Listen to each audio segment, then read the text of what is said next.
Manu, you want to say something? Namaste Ji. Ji, can you please share something more about this mind be alertness, not the collection of thinking and thoughts? Thank you, Ji.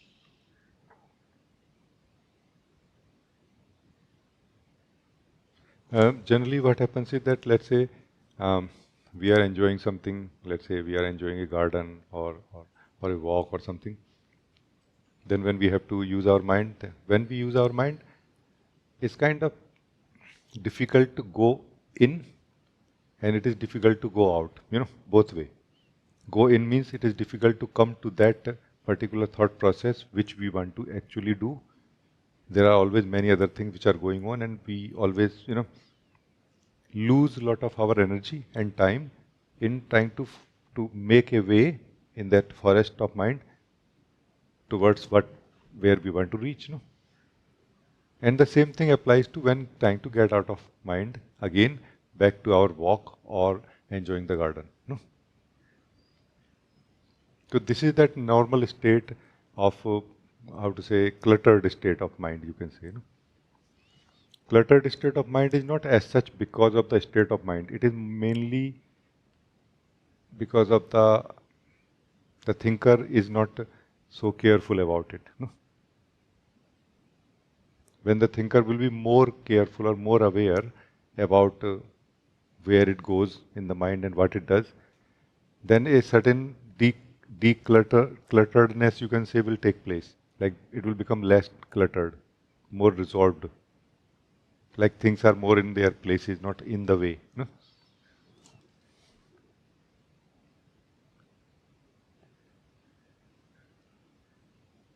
Now, if you pull one string, you will know that what it will do, and it will really do that only, and not that you can end up with some surprise. Generally speaking, not always maybe, but many times. So that is what is a clear mind, more stable and clear mind. Which is not really only because my mind state is like this. Mind state depends on the state of the thinker also. How much self-aware the thinker is, that much awareness will be in the mind also. So basically, what we call awareness or consciousness in a way, relative consciousness, or objective consciousness, basically is the result of the being in the mind. When the being is in the mind, then what we experience is called relative consciousness or objective consciousness. Mind is like a environment where things become objective. Being is that environment where things become subjective, like being. And that's why in the being, mind is not an object. Mind is an object in the being only for some time. As you will go deeper and subtler in your being, the mind is also the being. Like there's just one thing called being slowly. But when we are in the mind state, things become objective. Even the being is an object. Everything is an object, and the being, the self, is also an object here. So here we are in the field of objective consciousness.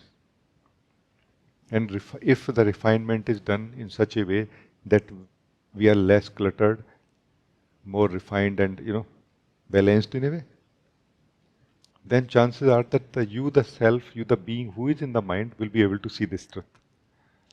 That everything is an object. Hey, I'm also an object. How funny it is. Like I'm also an object of my own perception. I'm perceiving myself being there. You will notice that. Then you will see how mind functions really also. So this whole thing understood well and practiced well will result in a more stable and central functioning of the mind, you can say. So the more clear and central functioning of the mind is what we can call a stable mind or central mind or clear mind, open mind. The more open mind, the more it is in your favor now. Because now it knows who gives it the salary, no? Now your mind will know who is giving the salary. So that's why it will serve the one who gives salary, no? Salary means the energy. The mind will know now that you are the one who is giving it salary, energy, no? It will serve you now. But when mind is cluttered, not clear, then it keeps serving everybody else except the master, no? That you are. When your mind will be like this, then it will guard you from involvement or like being lost. When you have decided, you have chosen to just sit in your samadhi,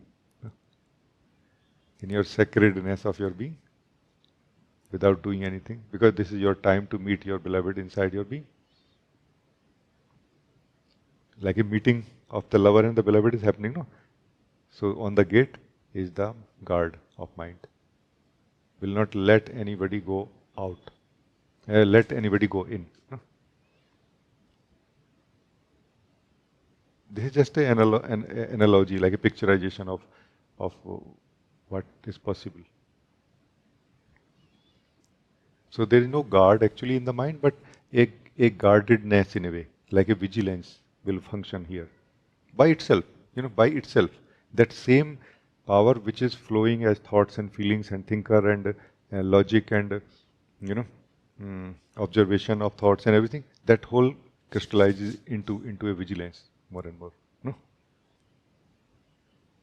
And as soon as you plug into mind, it divides itself into many things of the mind, no? Like thoughts, feeling, thinker, subjects, memory, logic, intelligence, intellect, and everything. And as soon as you slip out of it, it reduces itself into a vigilance, alertness. Uh, Maybe it is not practically 100% possible to attain like this, but even if it is attained up to some degree, it is very valuable. In this model, you the self can go in the mind and do whatever you want to do. But you cannot be distracted by the mind functioning now anymore. Mind functioning includes events of life happening, being perceived by the senses and the mind, and it is creating a sense that it is important to be attended right now. All those things will not be created so much in you now. Like a reasonable, actual, practical scenario where if some real emergency happens, then your mind will call you really, knock on the door. Sorry, really sorry that you are meeting your beloved, I know, but it's kind of important.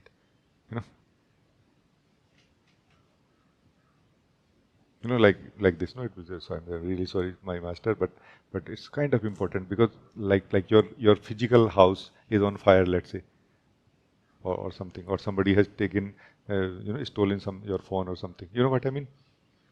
So our mind will function very well as a practical guard also, but not more than that. Like mind will know clearly what is my role in a way. Not mind will know, but a refinement in functioning of the mind will take place in this way. Is this understood or no? Because sometimes I feel that as if I'm sharing some poetry or something, and whether it will make any sense to you or not, very much dependent on you also. So please say that. Otherwise, I will try Ji, again. Ji, it is very clear, Ji. And I'm understanding it, Ji.